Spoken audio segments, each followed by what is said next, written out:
Ouais, salut les copains, content de vous retrouver. Encore une vidéo et je vais call-outer aujourd'hui. Dis-moi qui? Gustave Lebon. Ah oui, alors là, je me suis arrêté parce que tu vois, Gustave Lebon, moi, je peux pas faire un petit délire, freestyle, machin. J'ai pris des notes, ce qui m'arrive rarement, quoi. Ça va être décousu. Ouais, tu peux déconnecter. Si t'as fait ton virement PayPal, ton paiement PayPal, tu peux déconnecter. Mathieu, arrête de te focaliser sur l'argent, tout ça. Ouais, ok. Les salut, j'espère que vous allez bien. Bon, on y va. Gustave Lebon, c'est qui? Le gazier, il est né en 1841. Il est mort en 1931, à 90 balais, quoi. Putain, il tenait la forme, grand-père, hein. Il était médecin, anthropologue, psychologue, sociologue. Ouais, tous les trucs en hog. Alors, on va aujourd'hui présenter, c'est pas le mot juste, parce que c'est pas une présentation, tu vois, j'ai pas travaillé assez non plus pour faire une présentation de Gustave Lebon, la psychologie des foules. Je suis un petit peu humble quand même, hein, ouais, j'ai lu un bouquin, je vais pas le présenter en 3 minutes 30, tu vois. Surtout, c'est un petit peu lourd, tu vois, le truc, c'est pas light, quoi, c'est pas... c'est pas Frédéric Becbédé qui écrit un bouquin, non, il y a un petit peu plus de fond, de contenu. Alors, la psychologie des foules, j'ai pris quelques punchlines, quelques phrases comme ça, puis après, tu réfléchiras de ton côté, tu commanderas où tu veux son livre. Ben oui, Gustave Lebon. Il paraît qu'il a écrit 60 bouquins, quoi. J'en connais un. Putain, Mathieu, t'as du retard, quoi. Alors, il dit que la foule peut être à la fois héroïque et criminelle. Héroïque, par exemple, au Sri Lanka, quand le peuple retourne le gouvernement et prend d'assaut le palais royal, ça, ce sont des héros. Bon, des héros qui se font des selfies et des lives Instagram dans la piscine présidentielle. Ça, c'était moyen, quoi. Réfléchis un petit peu, mec, tu fais la révolution. Tu fais pas du live Instagram pour dire je suis dans la piscine présidentielle. Faut réfléchir à ça, tu vois. Bon. Et criminel, c'est pas compliqué, hein. On le voit dans les cités, on le voit dans les rixes entre bandes rivales, tu vois. Souvent, ça finit à coups de couteau, ça finit très mal. Donc, l'effet de foule, l'effet de meute, on le voit aussi avec les hooligans, on le voit aussi avec les supporters, les ultras de tous les pays, de tous les clubs. Voilà. Après, il se pose la question sur qu'est-ce qui influence les foules? Qu'est-ce qui excite les foules? Quels sont les excitants qui vont peser sur les foules? Comment les graines de révolution germent, par exemple? Il faut jamais oublier aussi une chose.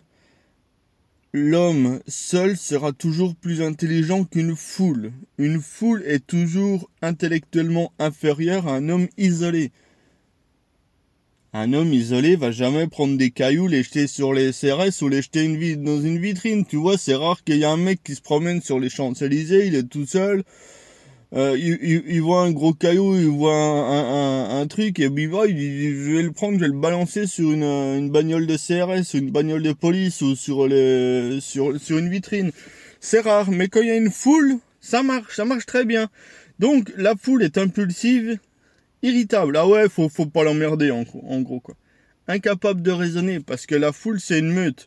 Donc, une fois que la meute est lancée, il faut y aller. Thomas N'Gigel, l'humoriste que vous connaissez, a une anecdote assez incroyable. Il parlait avec les comiques de la nouvelle génération et il disait, moi, au lycée, ouais, il disait, moi, je me battais pas au lycée de toute façon, j'avais pas le physique pour. Et puis, bref, il raconte une anecdote. Ça se passe soit le 24 décembre ou soit le 25 décembre. Il y a quelqu'un qui sonne chez lui et il me dit, on va faire une descente. Puis avec son humour légendaire, il me dit, mais une descente, chez qui, chez quoi? Une descente dans la cité là-bas. Mais c'est Noël, nom de Dieu, mais c'est Noël! Et puis après, conclusion, l'effet de masse, il est allé se bastonner avec des mecs en face. Bon, ça a été un fiasco, ils se sont pris plein la gueule. Lui a échappé au pire. Mais le jour de Noël, il te raconte ça, c'est ultra, ultra drôle. Le jour, il dit, mais c'est Noël. Puis le mec, il marche avec sa bande de potes. Et puis il dit, mais c'est Noël, il est bloqué dans la tête, c'est Noël. Tu vois, les mecs, ils vont aller se bastonner. Ils veulent aller se bastonner contre le camp d'en face, mais il dit, c'est Noël. Voilà, c'était l'anecdote de Thomas Nigel. La foule n'a pas d'esprit critique. La foule ne se remet pas en question. La foule agit instinctivement, de façon animale. Donc il n'y a pas d'esprit critique. Et il y a une exagération de tous les sentiments. Par exemple, un mec qui se ferait lyncher par une foule, il se ferait pas lyncher, je le répète, par un individu seul. La foule est une forme inférieure d'évolution comme le sauvage ou l'enfant. Je sais pas ce qu'il entend par sauvage, mais la foule a un raisonnement d'enfant. La foule ne raisonne pas.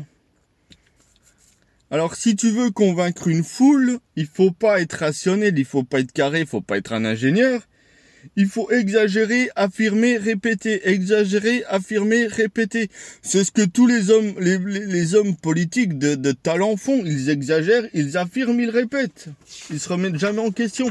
C'est jamais... y a pas de place pour le doute. Il faut mettre le SMIC à 2000 €, boum, c'est une vérité. Voilà. Ensuite, il parle à un moment de la démocratie. Alors là, je me demande si Gustave, il est de gauche ou s'il est de droite. Mais j'ai pas l'impression qu'il soit de gauche, tu vois. Il dit, l'instruction, ne rend ni plus moral, ni plus heureux. C'est l'instinct primaire de la foule ou de l'individu ne change pas. Il fait, alors ça, faudrait creuser la question. Il dit que l'instruction généralisée ne fait pas reculer la criminalité, au contraire. Puisque, si tu veux, aujourd'hui, à son époque, visiblement, ça commençait à être pareil, mais aujourd'hui, tout le monde est à peu près instruit. Lire, écrire, compter, tout ça. On le voit très bien, par exemple, chez les Gilets jaunes, le 1er mai, les manifs et comme ça. Qui c'est qui vont manifester en première ligne? Ce sont des Black Blocs. Les Black Blocs, c'est souvent des petits bourgeois, plutôt classe supérieure et étudiants, et qui vont avoir des diplômes. Avant, on envoyait les jeunes en patronat, en entreprise. Donc ils étaient cadrés par l'entreprise et par le patron. Aujourd'hui, le jeune est cadré par l'école. L'école gratuite a remplacé le patronat. Alors, là, il parle de la démocratie, il parle de l'instruction, qui est fabuleux. Il dit que l'école est basée sur un principe défectueux. Je répète, l'école est basée sur un principe défectueux. Il dit, c'est la pire forme du socialisme. C'est pour ça, je me demandais s'il était de gauche ou s'il était de droite, mais en tout cas, j'ai pas l'impression qu'il soit socialiste. Il dit, ingurgiter le contenu des livres sans exercer de jugement et d'initiative. En fait, il parle de la fonction publique. La fonction publique n'exige aucune initiative. Pour avoir des diplômes, pour prétendre au haut fonctionnariat, entre guillemets, il faut ingurgiter, réingurgiter ou revomir le contenu de ce que tu as appris pendant ta scolarité. La scolarité est basée là-dessus. Il faut apprendre le maximum et puis après le recracher comme un perroquet. La prise d'initiative, mais tu connais la punchline de Charles Gave, il dit à peu près la même chose. Si t'étais intelligent et si tu t'avais fait preuve d'initiative, tu serais pas là à vouloir être fonctionnaire, t'aurais créé ta boîte. Voilà, tout simplement. Alors, ce qu'on fait, on forme des diplômés, enfin, on met sur le circuit du marché, du travail, on met dans le monde du travail énormément de diplômés. Mais les places pour ces diplômés sont restreintes. Donc, si tu veux, on crée automatiquement un grand mécontentement et une petite part d'optimisme. Le nombre des élus est restreint et celui des mécontents est grand. Voilà. Bon, on va pas y parler de Gustave Le Bon pendant 10 ans parce que ça pourrait prendre 5 heures. Mais psychologie des foules, c'est vraiment la base de la base. Et moi, ça fait des années que je voulais le lire. Je sais pas pourquoi je l'ai pas fait, parce que j'aime bien remettre au lendemain ce que je peux faire. Mais c'est vraiment un ouvrage super, super, super intéressant. C'est des standards à lire, de toute façon. Moi, je suis pas super intelligent, j'ai pas lu 200 000 livres, mais Gustave Le Bon, c'est vraiment quelque chose d'extraordinaire. Voilà. Bon, Gustave, si tu m'écoutes depuis là-haut, t'as écrit un bon bouquin, ouais, ça fait plaisir à lire. C'est un petit bouquin, tu vois, c'est au format... il y a une centaine de pages, c'est au format un peu bizarre, quoi. C'est au format genre... c'était quoi Téléstar ou un truc comme ça. C'est un petit peu plus grand que Télépoche et TéléZ, et tu vois, c'était le... Voilà, bref. Ouais, tu t'en fous, quoi, t'as bien raison. Bon, et les copains, on like, on s'abonne, on m'envoie de l'argent, et puis, eh ben, on s'instruit, quoi. Voilà, pour une fois qu'on parle sérieusement. Et puis, bah voilà, si ça te plaît pas, t'écoutes pas, et puis c'est tout. Allez, bonne semaine de merde, les copains.